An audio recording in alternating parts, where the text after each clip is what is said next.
Sorry, I was just chatting to Ronan Mullen there, independent senator, who is joining us in a moment after we speak to Jude Copeland. Jude is LGBTQ advocate and activist, and the reason we're speaking to Jude Copeland is because Northern Ireland has made the decision to ban puberty blockers indefinitely for under 18s. And a lot of people are asking whether or not it's unfair to members of the trans community and should they be looking to reverse it. Jude, what's your reaction? Thank you for the opportunity to talk to everyone. It really is a sort of sense of shock in the community. We really are dealing with a very, very small number of young people who are on this medication. We're actually talking about single digits. However, I think the actual chilling effect and the anti-trans rhetoric that enables and promotes is having a really widespread impact on the mental and the physical well-being of a number of people, not just trans people, but people in the wider LGBTQIA community. It's just a very, very difficult time to be such a tiny minority. Now, as to the first, you say about the relatively small numbers that it applies to. Do you think that to any extent it is an attempt to legislatively reduce those numbers further, in line to some extent with the recommendations within the Cass report? I mean, I think we have to be modest about what we know. The Cass report is a distinct outlier in the area of research. I'm not a medical doctor, I'm not a biologist, but even looking at the expert opinion across the world, the Cass report is standing out on its own, and the medications that are being involved, the so-called puberty blockers, the gonadotropin inhibiting analogues, the really, really long word, those are actually given to people younger than young people diagnosed with gender dysphoria. They're used to treat precocious puberty. That's not something that's going to be banned. So we have a very, very odd scenario where in Northern Ireland, or the north of Ireland, whatever you want to call it, we will have young people who are going through precocious puberty who will be prescribed this medication, but older people who are more able to understand the implications of this medicine on their own or with the assistance of parents or guardians, and they're not going to be able to get that. It's a really just a very, very odd policy decision. And I think, sitting within a National Health Service, it's something, quite different to what you have in the South. But we have always enjoyed this amazing health service that's free at the point of need. Yes, you have to go on to waiting lists, but those waiting lists have been relatively modest until recent times under recent governments, where those waiting lists have, they're now the highest in the UK. Rather than just go back to one bit, if you would, Jude, because I want to bring in Ronan Mullen in a second, but where you talked about children of an older age being able to make the decision in respect of whether or not to take puberty blockers, at what age do you think that informed decision can be made? Well, that can be made in a number of different ways, and that has been sort of settled law, Gillick competency for a number of different medical treatments. And, why What's are your politicians... View? My view is that this is a really, really personal, individual matter to be decided by clinicians who understand the individual young person's circumstances, in conjunction with their mum, their dad, their parents, their loved ones.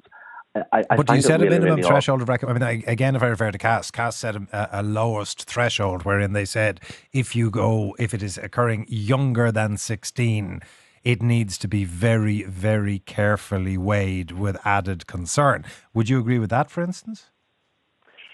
Well, why are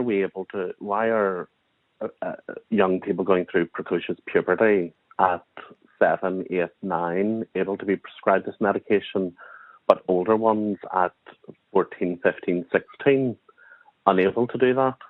Okay. Ronan Mullen, as I said, is with us, independent senator. Your own reaction to this, Ronan? I mean, obviously it's not in our jurisdiction, but it is influential by proximity.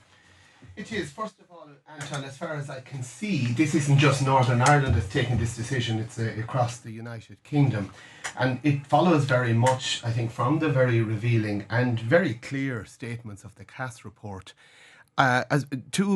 which pointed out a number of different things. But I think that the standout point for me would be that there isn't any long-term study that provides that shows the safety or the efficacy of puberty blockers.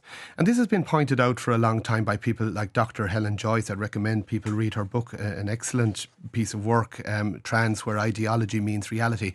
And that idea that ideology has somehow got in the way of good medical, clinical care for young people with gender incongruence was brought out very much by people like Professor Donal O'Shea, the endocrinologist and clinical lead for obesity. And I'm paraphrasing him here, but he pointed out, when we talk about the kind of the best scientifically validated approach, we're listened to when we talk about obesity. But when it comes to gender incongruence in youth, something else seems to have got in the way. And the point he was making was, he said that politicians were captured, people in the HSE appeared to be captured by ideology. But to go back to the Cass report, because you quoted in that instance, the Cass report does not recommend against the use of puberty blockers. The Cass report is extremely cautious, that is true. But when I mentioned one of its key findings, the rationale for early puberty suppression remains unclear, with weak evidence regarding the impact on gender dysphoria, mental or psychosocial health, the effect on cognitive and psychosexual development remains unknown. Now that is a massive warning light and should apply the precautionary principle. When Professor Donal O'Shea and I think Dr. Moran was in before us at a briefing session for members of the Oireachtas, where we heard from their expertise, and we rely very much on the expertise of the clinicians and the scientists when it comes to this to help us understand what's going on. The big picture here is that we've gone from a situation where the cohort of people presenting with gender dysphoria in youth went from a small number of people, I think mainly males in the past, maybe 20 years ago. I think it was Professor O'Shea who said, from 20 years ago to 400 now. Young girls in particular being influenced by this. The Cass report refers to the social context for this problem. It does, and it also points out those numbers of near exponential growth in that period. But can I go back? We have to factor in autism, and we have to deal with this very gently and carefully. But go back for a second. One of the things that report, you say about it sounding a fairly significant warning in relation to puberty blockers in early puberty, it did hold very much back from suggesting or recommending that should not be done as a medical intervention. The report does say that there needs to be a holistic team around somebody of 14, 15 who might wish to do that, but it doesn't say that as a blanket recommendation it shouldn't happen. Sure. And I think of Bob Dylan's line, you don't need to be a weatherman to know what way the wind's blowing. And the wind is blowing very clearly here in the direction of, hang on, where have we gone with this? Professor Donal O'Shea, very critical of the HSE, and really and truly it's somebody, answering for the HSE and the Department of Health, because as Professor O'Shea pointed out, even after their warnings that the HSE shouldn't be referring young people to Tavistock, it continued to happen. And this is Tavistock, the controversial clinic, because essentially what's been happening here is that young people have been put on the fast track. Although our regime is not directly comparable with the UK regime. Well, the point is this, that the HSE, even when they were told they shouldn't be referring to Tavistock, continued to do so. And when Tavistock closed, they were then referring people to Antwerp. So you have to wonder what the hell was going on. Where is the kind of clinical-led accountability? And I think there are hard questions to be answered by the HSE. My recollection is that referrals to Tavistock in total numbers were very low. Have I that right?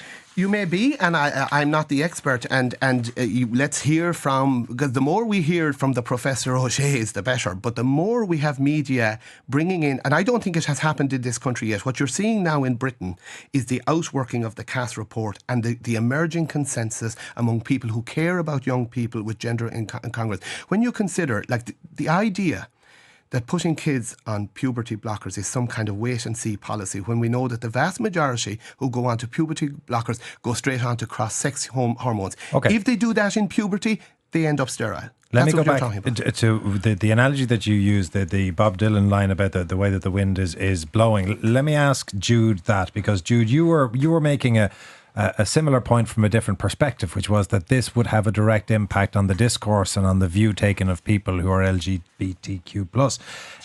Would you agree with that this is the start of a move against puberty blockers in general? I have to find out where this fast track is, because it's not something that I'm aware of in my many years of activism.